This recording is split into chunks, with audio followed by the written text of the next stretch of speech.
Hello everyone, आप सभी का स्वागत है कैल्विन कॉमर्स में। आज हम बात करेंगे वैल्यूएशन ऑफ गुडविल के नेक्स्ट टॉपिक की, जो है assertion reason based multiple choice question. तो चलिए शुरू करते हैं क्वेश्चन नंबर 1 से। तो आपके सामने दो स्टेटमेंट है, एक असर्शन और एक रीजन। देखते हैं कौन सी स्टेटमेंट सही है और कौन सी गलत। Assertion: the factors which affect profit also affect goodwill. ऐसे फैक्टर जो हमारे प्रॉफिट पर इफेक्ट डालते हैं, प्रॉफिट पर असर डालते हैं, वो फैक्टर हमारी गुडविल पर भी असर डालते हैं। बच्चों स्टेटमेंट एकदम सही है। गुडविल पर कौन कौन से फैक्टर्स हैं जो असर डालते हैं, अफेक्ट करते हैं? एफिशिएंसी ऑफ मैनेजमेंट, लोकेशन, आपका एक्सपीरियंस, बहुत सारी ऐसी चीजें हैं जिसकी वजह से हमारी गुडविल पर असर पड़ता है।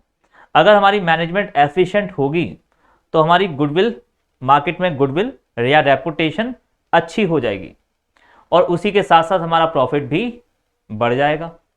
अगर हमारी एफिशिएंट ऑफ मैनेजमेंट नहीं होगी, मैनेजमेंट बेकार होगी, प्रोडक्ट क्वालिटी बेकार होगी, तो प्रॉफिट भी कम होगा और साथ के साथ हमारी मार्केट में गुडविल भी कम होगी।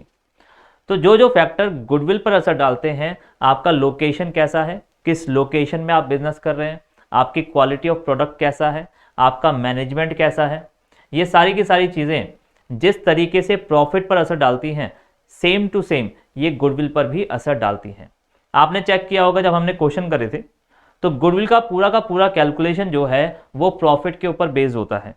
एक मेथड हमने किया था एवरेज प्रॉफिट मेथड, उसमें हम एवरेज प्रॉफिट निकालते थे और फिर हम नंबर ऑफ ईयर परचेज से मल्टीप्लाई करते थे। एक मेथड हमने किया था सुपर प्रॉफिट मेथड। तो देखा जाए गुडविल का पूरा जो कैलकुलेशन हमने किया वो प्रॉफिट के ऊपर ही तो बेस्ड था।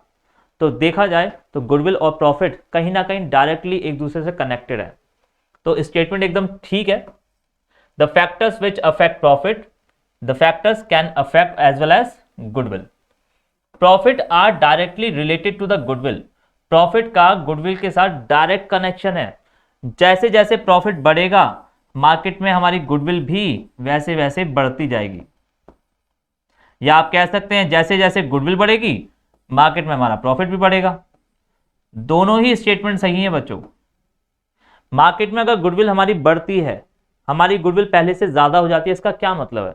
हमारी मार्केट में रेपुटेशन बढ़ रही है, मतलब नंबर ऑफ कस्टमर हमारे बढ़ जाएंगे, कस्टमर हमसे ज्यादा सेटिस्फाइड हैं, कस्टमर हमसे प्रोडक्ट परचेज करेंगे और वही कस्टमर दूसरे कस्टमर को भी रिकमेंड करेंगे और साइड बाय साइड गुडविल तो बढ़ ही रही है, प्रॉफिट भी साइड बाय साइड बढ़ता चला जाएगा।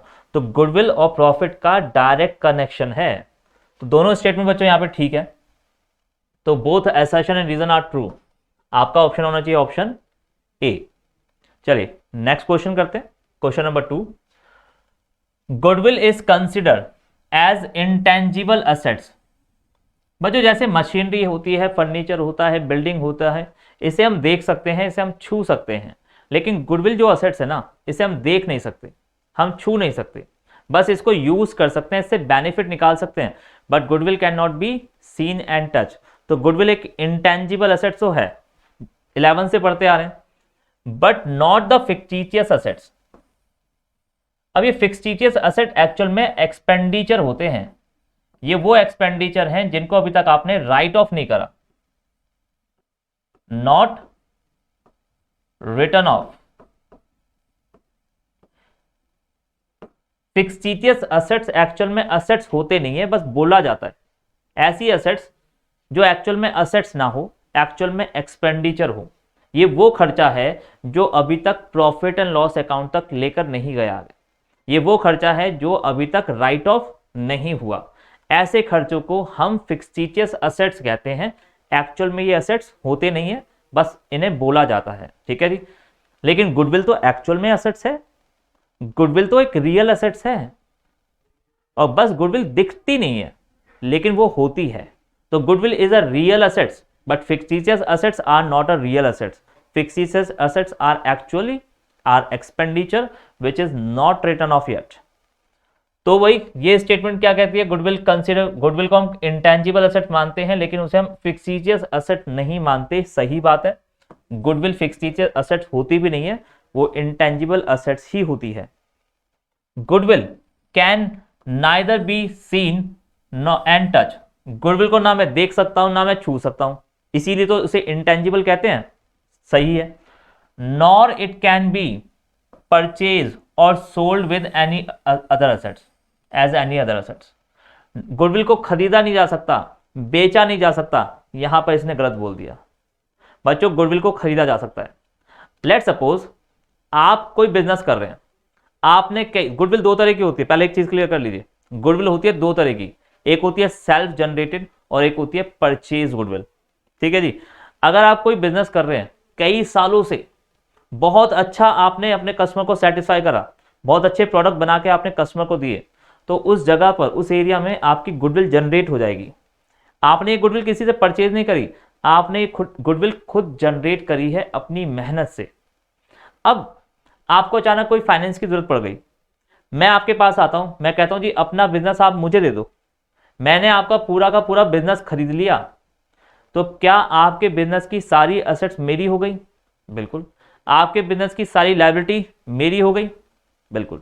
अगर मैंने आपका पूरा बिजनेस खरीद लिया, इसका मतलब मैंने आपकी सारी एसेट्स को खरीद लिया, और इसी में सारी एसेट्स के अंदर आपके बिजनेस की जो गुडविल है वो भी अब मेरी हो गई। तो आपके बिजनेस की जो गुडविल है उसे मैंने जनरेट नहीं करा, लेकिन हाँ मैंने परचेज करा है।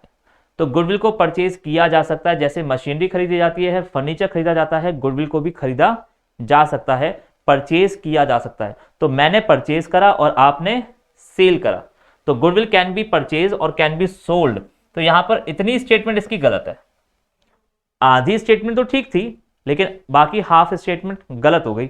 तो मैं क्या कह सकता हूं भाई, असर्शन तो पूरी तरह से ठीक है लेकिन रीजन गलत है। तो देखो भाई, assertion is true but the reason is false, D option.